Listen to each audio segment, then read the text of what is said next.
What drew me to the part of High Evolutionary was James Gunn surprising me by offering me the role while we were filming the opening dance sequence of Peacemaker.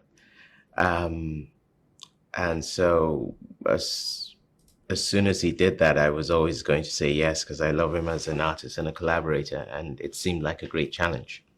What makes the High Evolutionary an effective villain is, I think, the fact that we don't shy away from the fact that he actually is a villain. The clues in the title.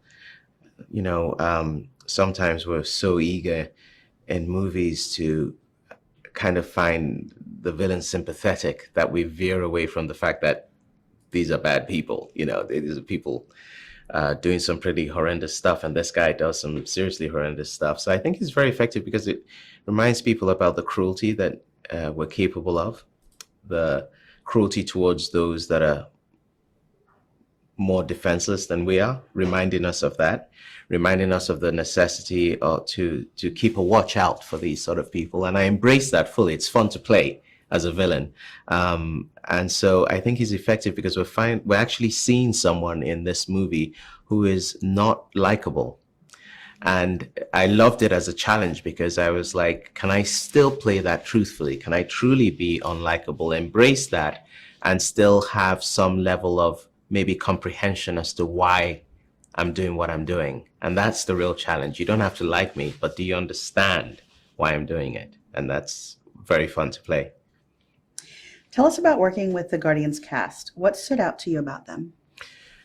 Working with the Guardians cast, it was quite extraordinary because they were all such warm people. These are superstars that I was watching on my IMAX, giant, personalities and talents. And it's very unique to work with a group of people who are so well known, so successful, but also so down to earth. And I think James really surrounds himself with people that are very much down to earth. So coming into such a big job, it didn't feel like such a big job because they were so welcoming. I didn't feel any pressure. The only pressure I felt was the pressure I gave myself to justify James's choice in me, Tell us about your costume. Does it evoke with the character?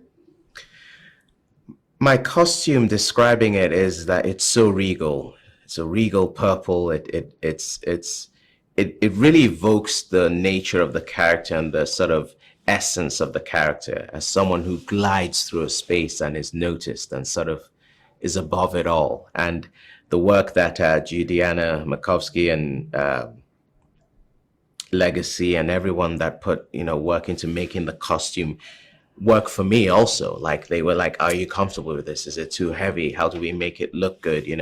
Does it look slick enough? Right down to the elegance of it. And I think they sort of really molded it around what I was doing, and it really helped. But I came into it, and the first day I was there and they put that costume on me, I was like, oh, okay, now I really get this guy. It was really the final piece in how at least I was going to approach the character. And that came through such detailed and a lot of work. I mean, they sent it back and forth. They kept tweaking it right to the end of the shoot to get it perfect. So when you have that sort of dedication, you also you sort of repay that dedication as an artist too. Did the practical sets and attention to detail help to inform your acting? The practicality of the sets, the fact that I was seeing in front of me what my character was supposed to be seeing, really helped my performance because I didn't have to do as much imagination with CGI or looking at a green screen. It was very tactile and actually there. Beth Mickle, who designed the set, did such a great job with that. So I was able to get a sense of the grandeur of this guy's world, especially his lair, as it were, this raised desk and everything, and to look down on everyone. And for an actor, that's very helpful because one of the things we forget to do is actually see. We're so stressed about the performance, we don't actually look around our surroundings sometimes on stage. So it's wonderful to come and actually see everything I'm going to be using and my domain. It added to the psychology of the character. You've worked with James Gunn before. How is this collaboration different, and what does he bring to the film from your perspective? I've worked with James Gunn now twice, and this collaboration reminded me very much of, at least our personal collaboration was very much like Peacemaker. He has this way of giving you so much material on the page to use, and then sitting back and seeing what you do with it. And then if you give him something really interesting, he really wants to push you further with it, you know.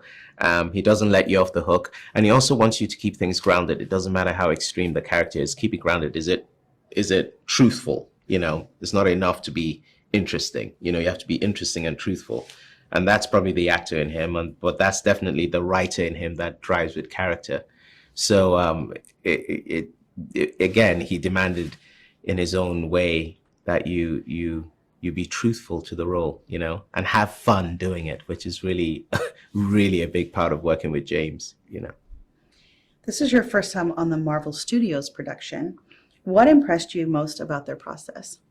This is my first Marvel movie, and what I found most impressive was how, certainly in this situation, how despite being this massive, mammoth organization, how when it came down to making the movie, it was James's domain and his crew's domain and his team's domain, and a sense that this is your story, go tell it, and we'll give you the support you need. And so I felt very much like, although it was, the world was telling me this is a massive thing you're stepping into, there was something kind of domestic about it, in the sense that when the bell rang and we got to work, we just got to work. You know, there was no external noise. We were able to create this story, you know, and I really enjoyed the intimacy that actually existed there. What can audiences look forward to when they see this film? Audiences can look forward to a lot of the very things they've always loved the Guardians about. If you love the laughter, the camaraderie, the joy, the humanity, you're going to get that, but you're going to get it tenfold. This is the third act of their lives, and in life in general, the third act is always informed by the fact that we've lived life, that we've had loss, we've had joy, we've had death, we've had happiness, we've had sadness. So all of that comes into it. So we're still seeing our Guardians, characters we love, but they're living things a bit more deeply, you know, in this chapter. And of course, you have the fact that, you know, welcome the High Evolutionary. So I think that's going to add some spice to it.